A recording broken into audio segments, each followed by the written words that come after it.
दिल्ली विधानसभा चुनाव के नतीजों से पहले एग्जिट पोल्स में दिल्ली में बीजेपी की सरकार बनती दिख रही है। ऐसे में एक सवाल ये भी उठता है कि दिल्ली में इस बार कौन से समुदाय का वोटर किसके साथ रहा। इसके बारे में एक्सिस माई इंडिया के सर्वे में बड़ा दावा किया गया है। एक्सिस माई इंडिया के एग्जिट पोल के मुताबिक दिल्ली में मुस्लिम मतदाताओं ने 74% वोट आम आदमी पार्टी को दिया है, जबकि बीजेपी को सिर्फ 5% मुस्लिम वोटर्स ने ही वोट दिया है। इसके अलावा कांग्रेस को 15% मुस्लिम वोट मिले। वहीं महज 6% मुस्लिम मतदाताओं ने अन्य उम्मीदवारों के पक्ष में मतदान किया है। हालांकि एग्जिट पोल्स के आंकड़ों के उलट ऑल इंडिया इमाम एसोसिएशन के अध्यक्ष मौलाना साजिद रशीदी का एक बड़ा बयान सामने आया है। उन्होंने दावा किया है कि इस बार मुसलमानों ने बीजेपी को जिताने के लिए वोट किया है। मौलाना साजिद रशीदी हमारे साथ जुड़े हुए हैं। दिल्ली के चुनाव में फिलहाल जो दंगल है वो आम आदमी पार्टी, कांग्रेस और बीजेपी के बीच में है। उसमें आपका सियासी बयान आता है कि आपने भाजपा को वोट दिया है, पहली बार वोट दिया है। वजहत क्या है इसकी, या इसके पीछे की मंशा क्या है आपकी? इसके पीछे की मेरी मंशा ये है कि मेरे समाज के लोगों के बारे में एक परसेप्शन बना दिया है विपक्ष ने कि मुसलमान बीजेपी को हराने के लिए वोट करता है।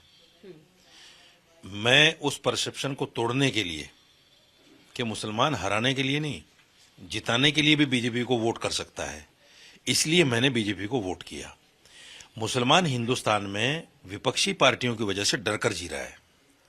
विपक्षी पार्टियां आए दिन, खासतौर से इलेक्शन के टाइम में, मुसलमान को इतना डराती हैं बीजेपी आरएसएस से, बजरंग दल, विश्व हिंदू परिषद से, इतना डराती हैं कि मुसलमान डरा सहमा जी रहा है।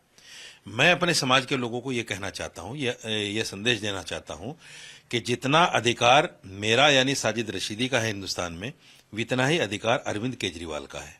हिंदू होने के नाते मेरे और उसके अधिकारों में कोई अंतर नहीं है संवैधानिक तौर पर।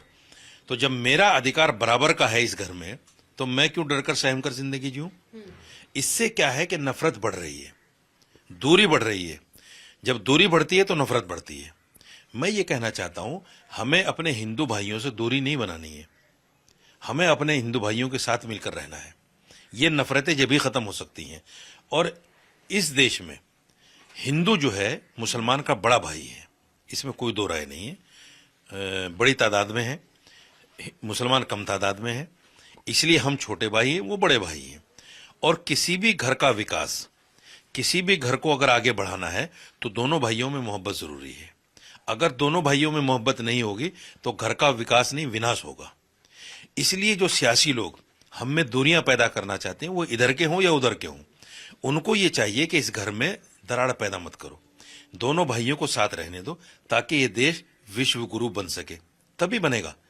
अगर यहां मुसलमान रहकर, हिंदुस्तान में, इस मुल्क में रहकर ये कहे कि साहब मैं तो डरा हुआ हूं, मुझे बजरंग दल के लोग मारते हैं, आरएसएस के लोग मारते हैं, ये संदेश मीडिया के जरिए से बाहर भी जाता है, तो हम विश्वगुरु कैसे बन जाएंगे?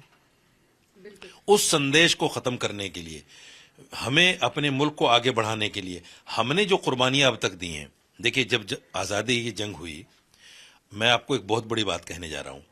आप जाइए नेशनल म्यूजियम में, वहां एक लिस्ट है, 67,000 लोगों के नाम लिखे हुए हैं जिन्होंने जंग आज़ादी में अपना बलिदान दिया। उसमें 37,000 लोग, 37,000 मुसलमानों के नाम हैं। ये सबसे बड़ा आंकड़ा है, हिंदू से भी, सिख से भी, ईसाई से भी।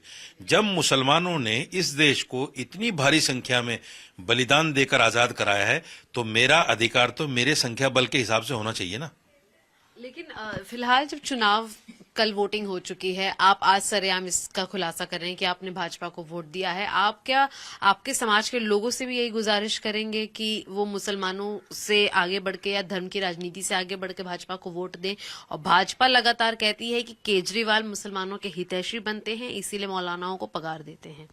देखिए, ये तो सियासी सवाल जवाब हुआ कि साहब मुसलमानों के हितैषी हैं इसलिए पगार देते हैं।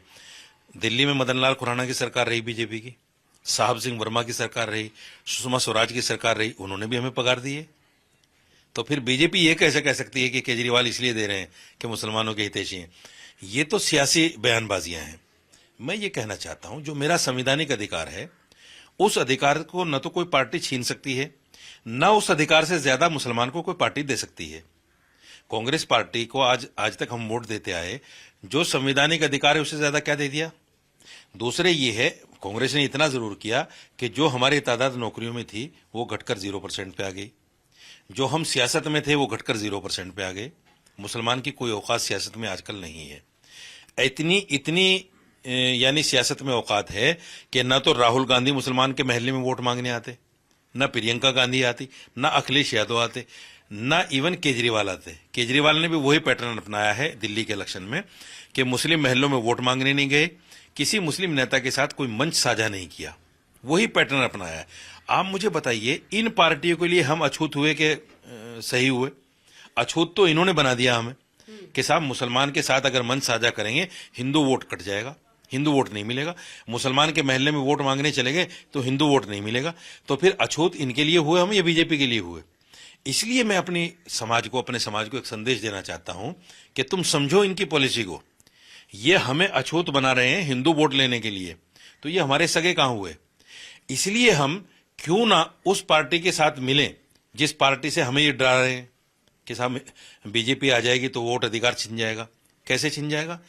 हम अगर आंकड़ों के हिसाब से देखें, जो सरकारी आंकड़ा है 17% तो है अभी। 17% का मतलब 17 करोड़। लेकिन ऑफलाइन अगर देखें तो हम 30 करोड़ से कम नहीं है। अगर 2011 के बाद में अब जनसंख्या हो जाए दोबारा तो हम 30 करोड़ से कम नहीं है। 17 से बढ़कर 30 हो गए होंगे हम, क्योंकि जिसके 2011 में 2 बच्चे थे उसके आज 4-5 बच्चे हो गए, तो यकीनी तौर पर हमारी संख्या बढ़ गई। तो इसलिए हम 30 करोड़ मुसलमान को देश से कोई भी पार्टी, इवन नरेंद्र मोदी को ले लीजिए, क्या हमें भगा सकते हैं? नहीं भगा सकते। ये डर मुसलमानों में बिठाया गया है कि अगर बीजेपी आ गई तो आपको देश छोड़ना पड़ जाएगा, आपका वोट अधिकार छिन जाएगा। भाजपा से कितनी उम्मीदें हैं आपको कि अगर भाजपा आती है तो आप लोगों के लिए वो किस तौर पर स्टैंड लेगी, या तब मुसलमानों का क्या होगा? जो अभी मुसलमान कहता है कि ये हिंदू राष्ट्र बनाने वाली पार्टी है, इसलिए हम इनका समर्थन नहीं करते आए हैं। देखिए, मुसलमान के लिए कोई भी पार्टी, कांग्रेस, आम आदमी पार्टी, समाजवादी पार्टी या बीजेपी, मुसलमान के लिए सब बराबर हैं। क्योंकि कांग्रेस के जमाने में 55,000 फसादात हुए और मेरठ, मलियाना, भिवंडी जैसे फसादात हुए। बीजेपी ने हमें 2002 के दंगे दिए, समाजवादी पार्टी ने मुजफ्फरनगर का दंगा दिया। मुसलमान ही प्रभावित होता है उन दंगों से, हिंदू नहीं होता इतना ज्यादा। हिंदू भी होता है, ऐसा नहीं है कि वो राहत इंदौरी का एक शेर है, लगेगी आग तो आएंगे कई मकान जद में, यहां सिर्फ हमारा मकान थोड़ी है। तो जब दंगा होता है तो नुकसान सबको होता है, किसी को कम होता है, किसी को ज्यादा होता है। तो मुसलमानों को नुकसान ज्यादा होता है हर दंगे में। तो मेरा मानना यह है कि सारी पार्टियां बराबर हैं। हम इस डर और इस भय में क्यों जिए कि बीजेपी हमें देश से निकाल देगी? क्यों हम सामने ना आए? तो आखिरी में आपका जो स्टेटमेंट है कि आपने बीजेपी को वोट दिया है, इसका कुल मिलाकर मकसद क्या है? क्या आप बीजेपी को सपोर्ट करते हैं कि वो जीत कर आए, सरकार बनाए, या सिर्फ ये एक समीकरण और एक मानसिकता बदलाव के लिए आपकी पहल है? देखिए, मेरी पहल है कि मेरे समाज से वो डर और भय खत्म हो जाए। जो विपक्षी पार्टियों ने बीजेपी के नाम पर मेरे समाज को डरा के रखा हुआ है, मैं चाहता हूं मेरा समाज हिंदू समाज की तरह आंख में आंख डालकर बात करे और डर और सहम कर हिंदुस्तान में न जिए, सीना तान कर चले और किसी को तकलीफ ना दे, एजुकेशन पर ध्यान दे, अपने रोजगार पर ध्यान दे और हिंदुस्तान को आगे बढ़ाने पर काम करे। मेरे समाज से ये डर खत्म हो जाए, मेरा ये उद्देश्य है। न मैं इस सपोर्ट में हूं कि भाई सारा का सारा मुसलमान बीजेपी को दे दे, न इस सपोर्ट में हूं कि सारा का सारा मुसलमान आम आदमी पार्टी से कट जाए।